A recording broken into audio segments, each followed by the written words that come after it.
Hola a todos, en esta ocasión vamos a hablar de los latches.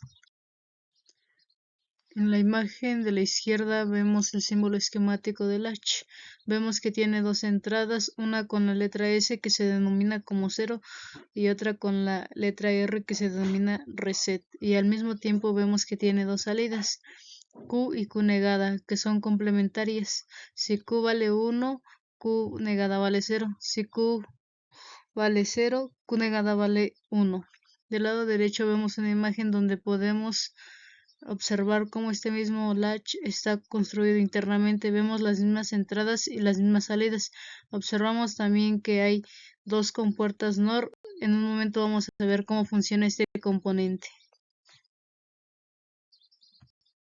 La definición del latch es que es un dispositivo de almacenamiento temporal de dos estados y es por eso que se le conoce como biestable. Estos dos estados representan dos comportamientos diferentes que muestra el latch a la salida, cuáles son cuando Q vale 1 y cuando Q negada vale 0, o cuando Q vale 0 y Q negada vale 1. ¿De qué dependen estas dos condiciones? Estas dos características o estos dos estados de una combinación específica en las entradas. Vamos a mostrar el funcionamiento del latch. Set y reset, que también se conoce como latch SR. En el lado de la izquierda vemos al latch SR con entradas activas a nivel alta que hemos mostrado anteriormente. En el lado derecho aparece el latch SR, pero ahora las entradas activas son a nivel bajo y de hecho este caso es el que vamos a analizar.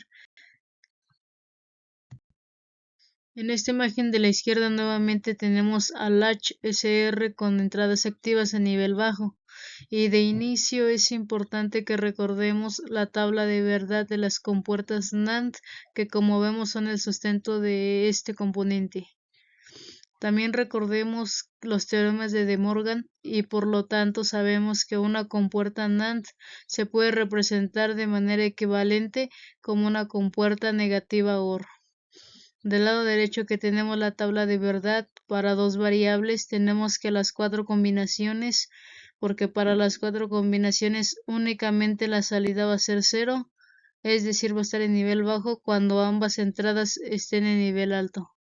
O la otra, que si al menos una de las entradas está en 0, como lo podemos ver aquí, al menos una de las entradas está en 0, bueno, acá están las dos, al menos una de las entradas está en 0 y acá también, al menos una de las entradas está en 0, la frase nos dice que la salida también va a estar en alto y se ve inmediatamente con estos tres unos, que ya sabemos que esto también puede ser tanto como la compuerta NAND como para la compuerta negativa OR, con esto de que son equivalentes. Vemos ahora el comportamiento interno que tiene el latch. En la parte superior tenemos la tabla de verdad para cada compuerta que va a aparecer o que ya tenemos en este circuito. También vemos la salida que tendremos asumiendo que estamos trabajando con compuertas negativas OR. De hecho, ya los estamos mostrando aquí. Tenemos a G1 en la parte de arriba y G2 en la parte de abajo. Vemos del lado derecho también dos tablas de verdad para G1 aquí en la parte inferior y para G2 para así. Entonces comenzamos con G1 asumiendo dos cosas. Primero, que una de sus entradas, que es la que tenemos en el lado izquierdo, que es ese que está en nivel alto y aquí aparece el 1, pero que también su salida Q va a estar en nivel alto. Asimismo, para G2 vamos a asumir que esa entrada R está en nivel alto y es por eso que hemos puesto este valor acá. ¿Qué pasa cuando Q está en nivel alto? Como vemos, retroalimenta a G2 en la otra de sus entradas. Ese nivel alto o ese G1 que vamos a poner acá abajo con ese 1 que tenemos en R, y como ya hemos dicho en el análisis de la tabla de verdad, si tenemos dos unos a la entrada, la salida de dicha compuerta va a ser 0. Por lo tanto, en Q negada, que esa es la salida que tenemos acá abajo, vamos a tener 0. Siendo Q negada ese valor, va a retroalimentar ahora en la parte superior a G1 con 0. También dijimos que en la lámina anterior que con al menos aparezca un 0 en una de las entradas, en una de las compuertas negativa OR, automáticamente la salida va a estar en alto. Ya no nos importa tanto cuánto nos importa saber cuánto vale S. Entonces esto es lo que tenemos en la entrada automáticamente, que es lo que hemos asumido desde un inicio. S1 nuevamente retroalimenta una de las entradas de G2 y con el 1 que tenemos en R, pues nuevamente a la salida tenemos el nivel bajo en Q negada que vuelve a alimentar a una de las entradas de G1 y que vuelve a darnos ese nivel alto a la salida. Este proceso se repite continuamente hasta que cambiemos los valores de S o de R. Podemos resumir que cuando Q esté en 1, Q negada va a estar en 0 y a esta condición o esta característica se le va a llamar el estado de set. Aquí vemos el enunciado en la parte superior donde dice que si Q, esta salida está en 1, o se puede decir en nivel alto, el latch se va a encontrar en estado de set. ¿Cómo podremos visualizarlo? Pues si conectamos acá la salida en Q y en Q negada 2 LEDs, este estado nos podría permitir tener, aunque está en Q negado en positivo y en Q negado apagado. ¿De qué manera se cambia ese estado en el H? Vamos a pensar que de entrada S, que tenía un nivel de 1, le vamos a poner un 0 a la entrada. Recordando que Q está en alto, que Q negada está en bajo, en 0, y que R también estaba en alto o en 1. Entonces vamos a la tabla de verdad, ponemos que S en la entrada pues tiene ese nivel bajo que sería 0. La retroalimentación que viene de G2, que es la que tenemos aquí, que es la salida de Q negada, ya sabemos que está en bajo, entonces también acá tenemos ese 0. Pero con ese 0 ya habíamos dicho que al menos alguna de las entradas, la salida de G1 va a estar en nivel alto. Q va a estar en ese valor. Ese Q retroalimenta a la entrada de G2, pero también sabemos que R estaba en nivel alto. S1 con S1 nos va a mandar a 0. Ese 0 retroalimenta acá y con ese 0 tenemos acá un 1. Y como vemos en Q tenemos 1 y en Q negada tenemos 0. El haber cambiado en la entrada a S a nivel bajo o a 0 no nos modificó el estado del latch, porque siguen apareciendo dichos valores de 1 y de 0 a la salida. Ya vimos que al haber cambiado a la entrada S a nivel bajo no modificó el estado en bajo del latch, porque Q sigue en alto y Q negada sigue en bajo. Vamos a asumir que nuevamente S vale 1 y Q vale 1. Estamos en el estado de set, por tanto Q negada vale 0. Pero ahora a la entrada R de la compuerta G2, que tenía un nivel alto, le vamos a asociar un nivel bajo o un 0.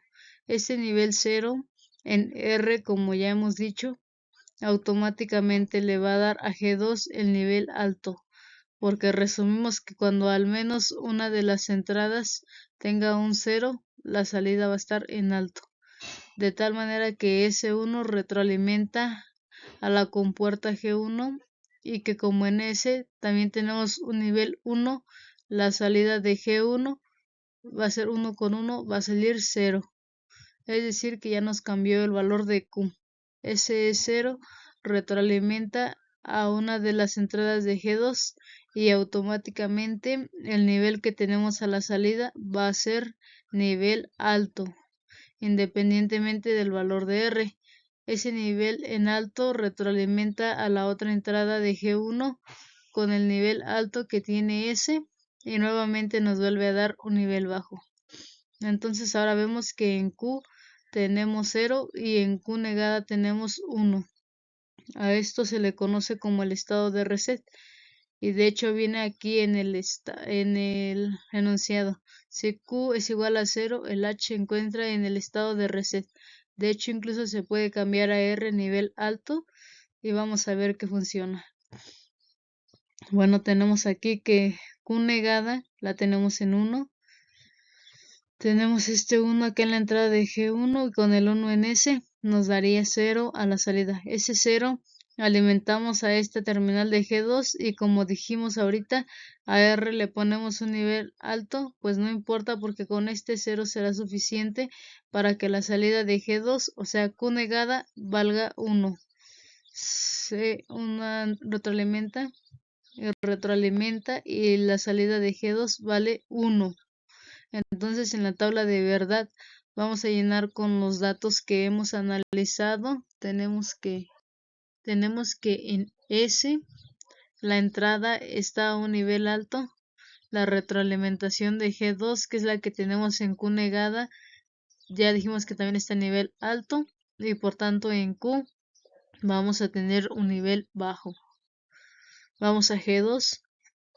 Dijimos que a R le cambiamos el valor a 0 y la retroalimentación que tenemos aquí en esta entrada, que es G2, que viene de Q, que sabemos que está en nivel bajo, pues con estos dos ceros automáticamente a la salida tenemos un nivel alto, que sería un 1, que sería el estado de reset. Pero también dijimos que con esa retroalimentación estando en 0 y aunque le cambiáramos el valor de R a 1, pues ya dijimos que también la salida va a estar en 1. Como hemos analizado, siempre los valores de Q y Q negada son complementarios. En el estado de set es 1 o Q negada es 0. En el estado de reset Q es 0, Q negada es 1. Ahora, como vemos en ambas tablas de verdad de G1 y G2, nos falta una combinación. Bueno, esa se considera cuando tanto S, que es una de las entradas de G1, como R, que es una de las entradas de G2, tienen niveles bajos. Vamos a poner entonces aquí en la tabla de G1 en la parte de arriba S0 para S en la entrada de G1 y también un 0 en la entrada R, que es obviamente la entrada de G2. Nos podemos dar cuenta que si tenemos 0 en S, automáticamente vamos a mandar a G1 a un nivel alto. Y si en R tenemos un nivel 0, también automáticamente vamos a mandar a Q negada a un nivel alto. Esta conexión se entiende como una condición no válida, porque el estado del latch siempre debe de mantener esa condición de complementación entre ambas salidas, entre Q y Q negada. Entonces, en las retroalimentaciones vamos a tener aquí en la tabla superior de G1 tendremos 1 y en la salida automáticamente será 1. En la tabla G2 tendremos un 1 y automáticamente tendremos como salida en nivel alto. Para terminar con el análisis del ejemplo que dice la siguiente manera: si se aplican dos formas de onda, se refiere a estas señales de S y R, como lo menciona acá, a las entradas activas a nivel bajo del latch. Recuerden que este latch que tenemos en esta imagen tiene entradas activas a nivel bajo y eso lo podemos ver por estos inversores que tenemos en las entradas. ¿Qué es lo que hay que hacer? Dice el enunciado: determinar el estado de la salida Q. Solamente nos pide eso y tenemos que recordar que Q negada sería el valor complementario que tiene Q. Y de inicio hay que suponer que esta Q se encuentra a nivel bajo. Vamos a revisar solamente una parte de la señal, pero bueno, esto nos va a servir a interpretar el comportamiento del latch. De inicio ya vemos la salida porque está acá y es un ejemplo. Comenzamos con Q en nivel bajo. En el momento que que es esta línea punteada, donde vamos a analizar, R está en nivel alto, está en 1, y S está en nivel alto cuando S pasa a un nivel bajo, que es lo que tenemos aquí, que está 1 y 1 inicialmente. Cuando S pasa a nivel 0, ya sabemos que por la tabla de verdad automáticamente la salida en este caso va a ser en nivel alto, va a ser Q. Por esta razón, en esta parte veamos cómo la señal de Q cambia a nivel alto. Se retroalimenta en G1 y G2, y con el valor que tiene R nos damos cuenta que Q negada vale 0, y este 0 alimenta acá la entrada de G1, pues ya sabemos que con un 0 es suficiente para que la salida de la compuerta G1 sea 1. Por lo tanto, Q vale 1 y el latch se encuentra en el estado de set. Pero observen que después de un cierto intervalo S va a cambiar a nivel alto. R sigue en nivel alto. ¿Qué va a pasar cuando S cambia a nivel alto? Q está en 1. Ese Q retroalimenta la compuerta G2. Y con R que también está en alto, automáticamente Q negada está en 0. Ese 0 retroalimenta G1, y aunque S cambió a nivel alto, el hecho de tener ese 0 en la entrada de G1 va a provocar que Q se siga manteniendo en 1. Por tal razón, podemos ver que aunque S cambie a nivel alto y R manteniéndose a nivel alto, la salida Q se mantiene en ese nivel alto también. El cambio viene, como pueden observar en la línea punteada, cuando R cambia a nivel bajo. En esta condición, R está en 0 y automáticamente, independientemente del valor que tengamos en otra entrada, que es la de retroalimentación, nos va a mandar a la compuerta G2 a nivel alto, el valor que va a tomar Q negada. Ese nivel alto retroalimenta a G1, y con el nivel alto que tiene S, que es lo que podemos ver acá en nuestra línea, pues automáticamente nos manda a Q a un nivel bajo, que es lo que podemos observar en toda esta sección. Pero llega el momento en el que R se recupera y vuelve a nivel alto. R toma ese nivel de 1. Q negada, recordemos que está en 1. Entonces retroalimenta la compuerta G1 y S se mantiene en 1. Este 1 en la entrada con este 1 mandan a la salida de G1 a 0. Están en el estado de reset. Ese 0 retroalimenta a una de las entradas de G2, y aunque R ya cambió a nivel alto, nuevamente con solo tener un 0 en algunas de las entradas, manda directamente a la salida de la compuerta G2 a un nivel alto. El nivel alto vuelve a retroalimentar a G1 con una de las entradas de S y manda a 0, y nuevamente se sigue este ciclo. Aunque R recuperó el nivel alto, la salida Q se sigue manteniendo en estado bajo. Lo que reiteramos es el estado de reset. Bueno, pues esto sería todo en esta ocasión, y agradecemos su tiempo por haber visto este video. Los esperamos en uno próximo.